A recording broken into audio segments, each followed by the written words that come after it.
Well, it was a long hallway. You had the dining room, a living room, two spare bedrooms on the left, a bathroom, and then the master bedroom was in the back.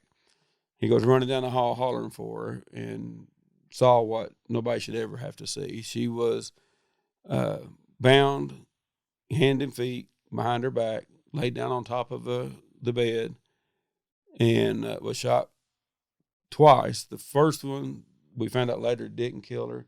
The second one did, but she'd always collected 4-leaf clovers and put them in her Bible. And they had asked her if they thought she was going to be lucky and if it would save her when they shot and killed her. Oh, Lord. Oh. So that was, so he don't remember for sure how long he was under, wasn't long, but he said, God, I can't let Bobby see. So he goes running out the sliding or the sunroom door. Bobby, they've killed him. They've killed him, Bobby. They've killed him. Bobby comes running, and he was screaming so loud they couldn't understand what Dad was trying to say, and he kept holding him.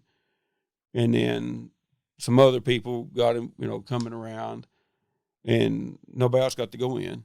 So he was the only one that saw it. But that was every night for the rest of his life. He died in 2002, so 17 years later, he had that nightmare. There's not a night that he slept that he didn't relive that 5 minutes of going in. Wow. So when you arrived with your other grandparents, Mm-hmm. I guess, did you go to their house or to So your we home? pulled up, yeah. So basically we went home, got my grandmother from my mother's side. We drive there. As you come down the hill, there's probably a couple houses, and it's probably a half-mile stretch. There's people lined up both sides of the road. There's probably 20 cop cars. There's news stations. Across the road full of hundreds of people. And Greyhawk probably has 100, 120. At the time, I think McKee had 400 people. And they had to be, everybody in the neighborhood had to be, in the county had to be there. We pulled up in front of the post office, and I went to open the door, and Dad just come running. And he's like, Mark, they killed him. And I'm like, who? And he's like, both of them, Mommy and Daddy's gone. And then my mom came out. She was bawling.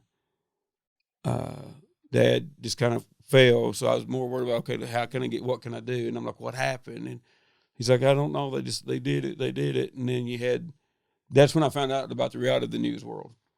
They were trying to get in for videos and pictures. And I'm like, really? I became probably a little bit of a problem child during that little bit, just because I'm like, quit effing filming.